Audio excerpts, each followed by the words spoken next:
What is going on, you guys? Happy Wednesday. Thank you guys so much once again for tuning back in, and let's get right into it. So, looking at the NASDAQ just from the first glance, obviously there was a lot of opportunity today. There was a lot of moves from the top VWAP to the bottom VWAP, and from the bottom VWAP to the top VWAP, right?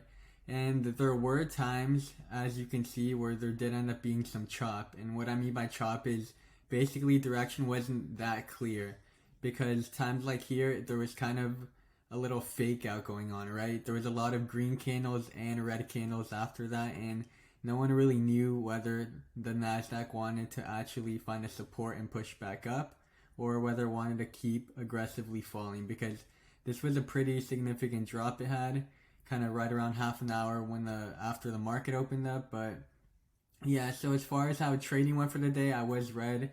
Unfortunately, here are all my filled orders. If you guys care to see it at all, you can definitely make sure to pause the video afterwards and look at them. But obviously there's a lot, there's almost 300, and I'm going to talk about kind of why I was red. I was red almost 30 on SQs and $24 on TQs. So not the end of the day, I was able to manage my risk, and very blessed that our account was still green because of our swing trades, right? But my day trading was not on point today. And so what happened to me today, as far as to summarize it, here's when the market opened up, and as you guys can tell from looking at the first kind of half an hour right around here when the market opened up, there was a lot of different fluctuations and changes of direction. If you guys will notice, there's a lot of green candles mixed in there with the red candles, and that basically just shows you how kind of flip-floppy the direction was, right? The NASDAQ kept wanting to change, and to summarize what happened for me basically on a day is I got caught up in these different points where I shouldn't have been trading as aggressively because it was being pretty choppy. And I kept sizing in fully only to have to cut it, and those losses just piled up, to summarize it. And I was down to a total of almost $70 on the day. Ended up making some of it back on my last trade. And yeah, I just kind of want to go ahead and share with you guys when is a good time to look for an opportunity to trade, because I was clearly not doing well. When the NASDAQ immediately opened, it started to fall, and I started to size into this only for it to get caught up in a big green candle, right? And then I was starting to look to kind of change directions, because that was such a big green candle. I thought there'd be a lot of buying pressure, right? Kind of shooting this up. And as soon as you notice that the NASDAQ gets really choppy like that, I'd say it's in your best interest to definitely not take any trades at the moment and wait for the NASDAQ to break the channel it's kind of trading between. So what I mean by that is the NASDAQ, as you can see, when it did push high, it would get rejected kind of right around these levels, right? It did that multiple times. This was kind of a common area. It would get rejected, and it would kind of try and bounce right around these levels down here, right? Multiple times it ended up falling to these levels and bouncing off there nicely.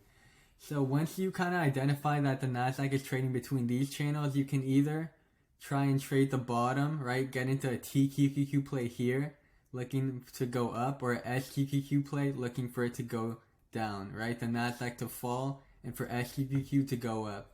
Just to remind you guys, SQQQ is the inverse ETF of the NASDAQ. Basically, it does everything in exact opposite of it. So you can make money as the market falls, just buying into the opposite stock, SQQQ. But I would have basically identified these channels, and I don't like to predict the bottoms of direction, even though you could be doing that, obviously, right, from looking at the charts. I personally don't like to do that, though, and I would have waited for the market to actually break below the levels it's been holding for support. If it did start to drop, I would only get in once I saw it started to aggressively fall below these levels right around here.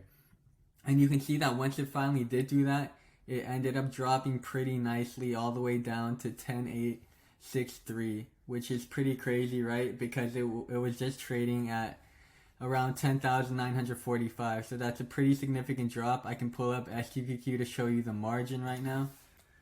But yeah, as you guys can see, right, these are definitely big plays right around here. And The clicker is not working for you guys, but definitely it is a decent sized margin.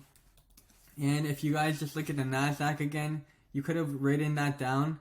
And as you guys can see, there ended up being some more choppiness down here. So immediately once you saw the market wanted to stop selling off so aggressively, you could have waited for this kind of chop to play out. And once you identify kind of the high points and low points again, you could have seen if the market wanted to fall below here and break new lows, I would have kept going with SQQQ thinking the market was going to fall.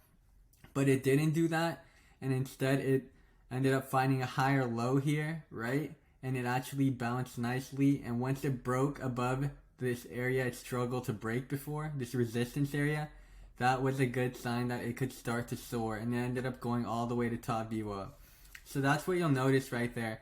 Anytime the market kind of trended above this blue EMA line and broke any resistance it had, it wanted to go, and vice versa. Anytime it broke below the blue EMA line and broke any kind of area it was trying to bounce off of, that was a sign it could be a big play in that direction down. So that's what I want you guys to be on the lookout for, that I made a mistake of. I really just kept trading in times I shouldn't have.